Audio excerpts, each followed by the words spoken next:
तो यहाँ पर फ्रेंड्स ओटीआर जब आपका कंप्लीट हो जाएगा, अब हम लॉगिन करेंगे अप्लाई करने के लिए। तो लॉगिन विद अकाउंट का ऑप्शन है, आधार आईडी का ऑप्शन है, आप कोई भी ऑप्शन का यूज कर सकते हैं। आपका मोबाइल नंबर जो पासवर्ड आपने क्रिएट किया होगा, वेरीफाई आपको करना है और उसके बाद लॉगिन करना है। पासवर्ड भूल गए हैं तो फॉरगेट पासवर्ड का ऑप्शन भी है, तो आप यहाँ से फॉरगेट पासवर्ड भी कर सकते हैं। और फॉरगेट पासवर्ड करने के लिए आपको मोबाइल नंबर या ईमेल एड्रेस और आपका जो डेट ऑफ बर्थ है वो आपको चाहिए। आप यहाँ से जो है आपका पासवर्ड रीजनरेट कर पाएंगे। तो यहाँ पर सिंपली आपको लॉगिन करना है। लॉगिन करने के बाद आपके सामने कुछ इस तरह का इंटरफेस आएगा जो कि है टू फैक्टर ऑथेंटिकेशन का। तो यहाँ पर आपको सेंड करना है ओटीपी। ओटीपी सेंड करने के बाद फ्रेंड्स आपके पास जो ओटीपी आती है वो ओटीपी यहाँ पर एंटर करके आपको सिंपली जो लॉगिन है वो आपको करना होगा।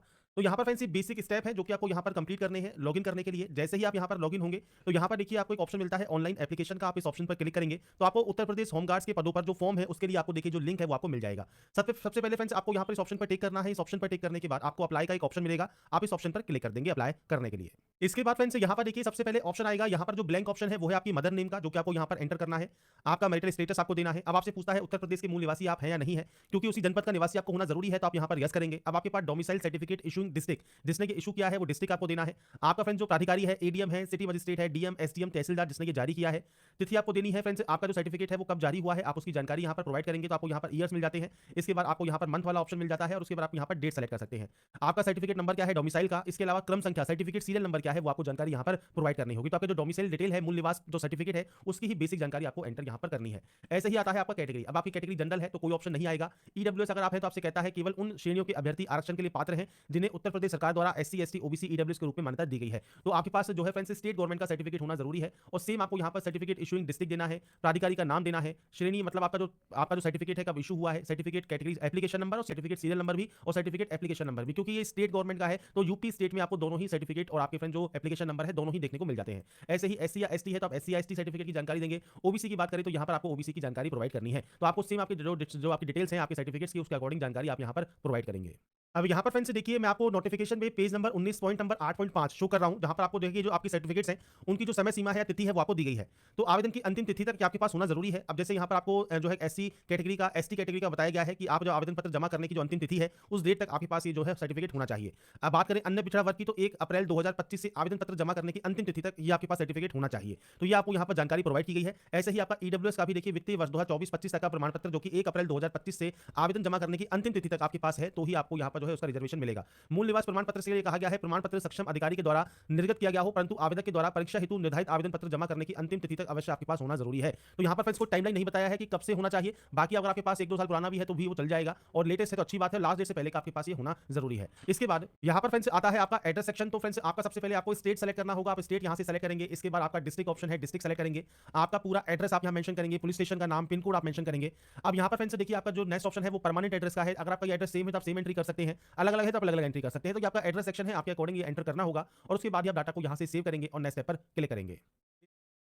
मैं सिर्फ 3 घंटा आपसे मांग रहा हूं। इस 3 घंटे के अंदर मैं आपको एडवांस एक्सेल के फॉर्मूलाज के साथ एआई और चैट जीपीटी हैंड इसके बाद फ्रेंड्स नेक्स्ट ऑप्शन आता है आपके फर्दर ऑनलाइन एप्लीकेशन में डिटेल्स का, जो कि अदर डिटेल सेक्शन है। अब आपसे पूछता है अगर आप स्वतंत्रता सेनानी के अगर आश्रित हैं तो आप यहां पर यस कर सकते हैं, उनकी जानकारी, सर्टिफिकेट की जानकारी, डेट ऑफ इशू क्या है वो आपको देना होगा। नहीं है सिंपली नो कर दीजिए। एक्स सर्विसमैन है तो आप यस कर सकते हैं। आपका फ्रेंड्स जो नामांकन की तिथि है, आपका फ्रेंड जो डिस्चार्ज की डेट है वो आप देंगे। और अगर आप यहां पर नहीं है एक्स सर्विसमैन, सिंपली नो कर दीजिएगा, सेव करिएगा और नेक्स्ट स्टेप पर क्लिक कर दीजिएगा। इसके बाद आता है क्वालिफिकेशन, क्योंकि यहाँ पर 10वीं क्लास पास आउट होना जरूरी है तो आपको 10वीं की जानकारी यहाँ पर दी गई है। मैंने यहाँ पर सिर्फ सैंपल शो किया हुआ है। आपको यहाँ पर 10वीं का एक ऑप्शन मिलेगा। अगर आपने पहले से कोई भी फॉर्म अप्लाई नहीं किया हुआ है, अगर आपने पहले से अप्लाई किया हुआ है तो ये आपको जानकारी यहाँ पर फिलअप मिल जाएगी। अब यहाँ पर फ्रेंड्स आपको देखिए सबसे पहले करना क्या है, आपको इस एडिट वाले ऑप्शन पर क्लिक करना है और इसमें फ्रेंड्स आपको सबसे पहले यहाँ पर देखिए सबसे पहले बोर्ड का नाम सेलेक्ट करना है। तो आपको बोर्ड के जो नेम है उनकी जो लिस्ट है वो आपको यहाँ पर देखने को मिल जाती है। यहाँ पर आपको उत्तीर्ण होने का वर्ष मिलेगा तो आप अपनी जानकारी प्रोवाइड करेंगे। आपका रोल नंबर क्या है, सर्टिफिकेट सीरियल नंबर क्या है, ये जानकारी 10th की आपको देनी है। उसके बाद आप उसे अपडेट कर सकते हैं। अपडेट होने के बाद ये जानकारी आपकी यहाँ पर आ जाएगी। ये जानकारी आने के बाद आप नेक्स्ट स्टेप पर क्लिक करेंगे। नेक्स्ट स्टेप जो है वो फ्रेंड्स आपके यहाँ पर डॉक्यूमेंट्स का है। तो यहाँ पर फ्रेंड्स देखिए आपके जो प्रमाण पत्र है, सर्टिफिकेट्स हैं, जैसे आपका कास्ट सर्टिफिकेट है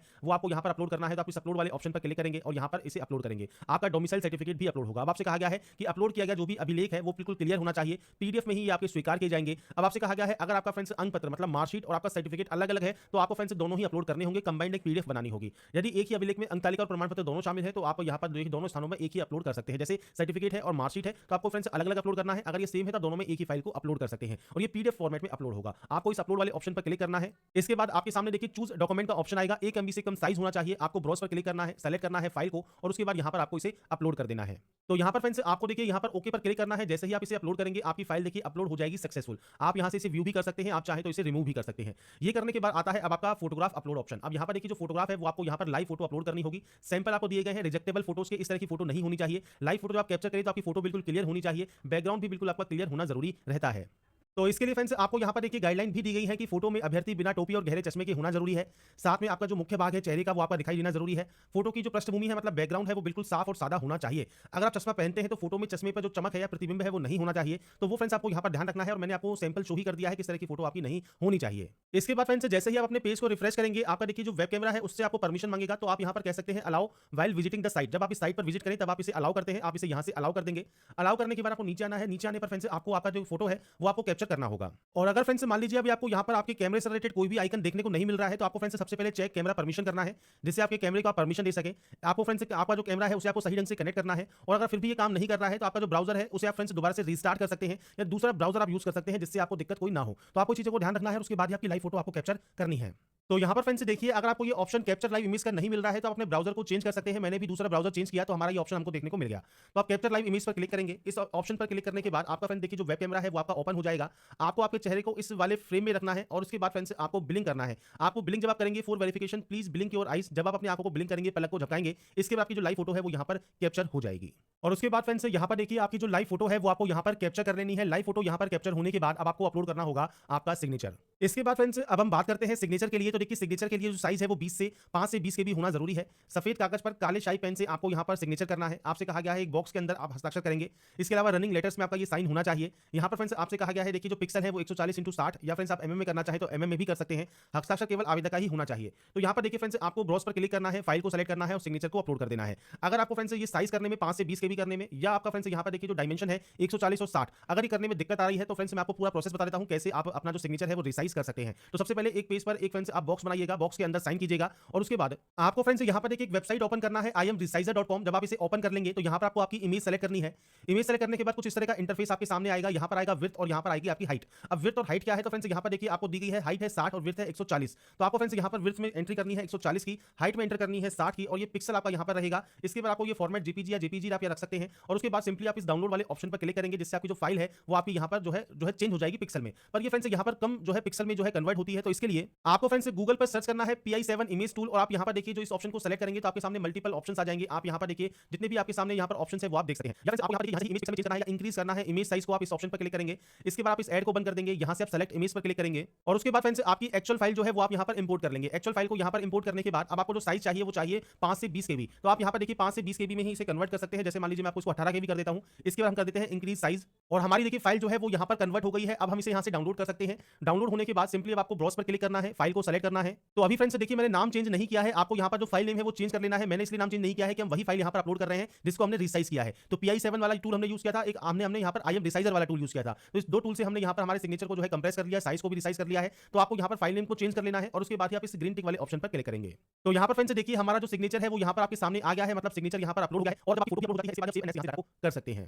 तो अब बात करते हैं नेक्स्ट स्टेप की, जिसमें फ्रेंड्स सबसे पहले आवेदन जो आपको देखने को मिलेगा। इसके बाद जो प्रोफेशनल क्वालिफिकेशन है वो आपसे पूछता है, जैसे NCC का सर्टिफिकेट अगर आपके पास है तो आप जानकारी प्रोवाइड कर सकते हैं, A सर्टिफिकेट है, B है या C है, और ये आपको अपलोड भी करना होगा, नहीं तो आप सिंपली नो करेंगे। इसके अलावा स्काउट एंड गाइड का प्रमाण पत्र है तो आप उसकी जानकारी दे सकते हैं। इसके अलावा यूपी SDM के तत्वाधान में जो आपका आपदा मित्र प्रशिक्षण है वो अगर आपने लिया हुआ है, या आपके पास 4 व्हीलर का जो फ्रेंड्स यहाँ पर 4 व्हीलर व्हीकल का ड्राइविंग लाइसेंस है तो आप अपनी जो है जानकारी प्रोवाइड कर सकते हैं, लाइसेंस यहाँ पर अपलोड कर सकते हैं और ये PDF फॉर्मेट में रहेगा। इसके बाद आप यहाँ पर नीचे आएंगे, डिक्लेरेशन करेंगे। डिक्लेरेशन के लिए आपको यहाँ पर मल्टीपल ऑप्शंस मिल जाते हैं। इसके बाद फ्रेंड्स अतिरिक्त एडिशनल विवरण आपको यहाँ पर देना है, एडिशनल विवरण आप यहाँ पर प्रोवाइड करेंगे। यहाँ पर आप प्लेस का नाम लिखेंगे, जहां से आप इस फॉर्म को अप्लाई कर रहे हैं वो जगह का नाम आप देंगे और यहाँ से आप प्रीव्यू एप्लीकेशन कर लेंगे। तो यहाँ पर फ्रेंड्स प्रीव्यू एप्लीकेशन करने के बाद अगर आपको लगता है कोई भी गलती किसी भी तरह की आपकी हो गई है तो आप फ्रेंड्स यहाँ पर देखिए ऑप्शन मिलता है एडिट का, आप एडिट कर सकते हैं। अगर आपको लगता है कोई भी गलती नहीं है तो आप यहाँ पर सबमिट वाले ऑप्शन पर क्लिक कर देंगे और उसके बाद देखिए आपका जो प्रोसेस रहेगा वो पेमेंट का रहेगा। पेमेंट आप किसी भी बैंक के credit card, debit card, net banking से जो है जमा करा सकते हैं। अभी फ्रेंड्स मैं आपको यहाँ तक कि मैंने आपको प्रोसेस प्रोवाइड कर दी है, बाकी फ्रेंड्स पेमेंट करने का भी वीडियो मैं आपको जल्दी ही प्रोवाइड करूंगा। तब तक के लिए आप यहाँ पर अगर आपका पेमेंट का ऑप्शन आता है तो अपने पेमेंट को कंप्लीट करके फॉर्म को फाइनल सबमिट आप कर सकते हैं। पेमेंट करने के लिए आपको मल्टीपल ऑप्शंस मिल जाएंगे। तो यहाँ पर फ्रेंड्स मैंने आपको देखिए जानकारी प्रोवाइड कर दी है कैसे आप यूपी होमगार्ड ऑनलाइन फॉर्म